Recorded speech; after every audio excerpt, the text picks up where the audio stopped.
Unrivaled will be back January 2026, and we're already hearing great things. They have such great forward momentum right now. They're adding 2 new teams and signing 18 additional players. That's going to bring the league to 8 teams and 54 players, up from 6 teams and 36 players that all competed in the very first season for Unrivaled. They're also working on a 4th game day, so each team can still play twice a week, but give them more wiggle room for no back-to-backs. The league is really centered on the players. They come first, proof by probably my favorite move, because this is how I thought they should fix the injury problem. They will add a development team that's paid to be there and train, but mainly just to be ready to step in to make sure teams have enough bodies to play for injuries, sickness, and any other personal reasons they want to allow their players to have some time off. So my favorite part of this is the avenue, and one of the bonuses they get with this particular development team is an additional avenue for players. There are few options to play professionally, and the WNBA's competition is only getting stronger. There's so many great players that we can think of right now that could compete in the league, but for whatever reason is not playing. So this is just another space where great players could end up, especially considering their newest additions. A college player that doesn't make it to the W, but can still make comparable money in a 3-month league, yeah, Unrivaled is cracking the code. This further proven by their last evaluation. The league just closed a Series B funding round that valued it at $340 million,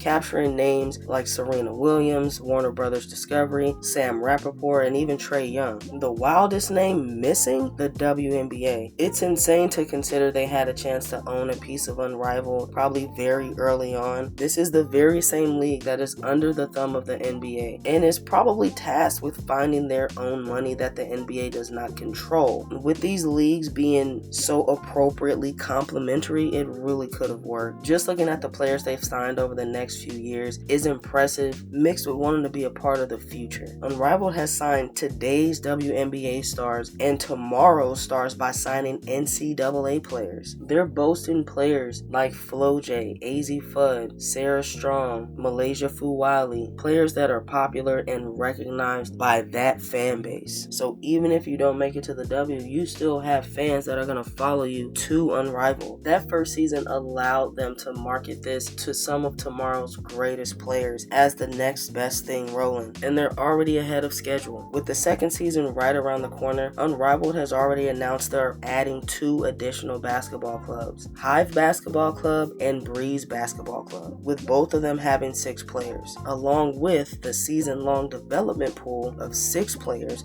who are not assigned to a specific team, but are there to serve as relief players. And so far, we're being told we have a majority of the first season coming back, so that's exciting because it really is some of the most popular players in the WNBA that are playing in Unrivaled. But there will obviously have to be some shakeups as they figure out how to fill out these 3 new teams, making sure to keep the teams as close to the original roster as possible while also keeping the talent evenly dispersed. I know somewhere in their meetings they're still deciding how exactly team rosters will work year to year, especially considering there are no owners, quote unquote, to make final decisions on things like trades and roster spots. Honestly, that's all decided by the front office of the entire league. So it's also exciting to see how that's going to flesh out, because they're obviously deciding a lot of things on the fly on top of everything that they already have prepared. This is a part of their plan. It's just earlier than what they would have initially anticipated. All in all, it's very exciting thinking about the additional players that are coming in. Almost all 18 of the new players are going to be NCAA players. So Unrivaled has somehow figured out how to perfectly mesh WNBA fans and NCAA fans. So the second season is perfectly set up to capture you as a women's basketball fan.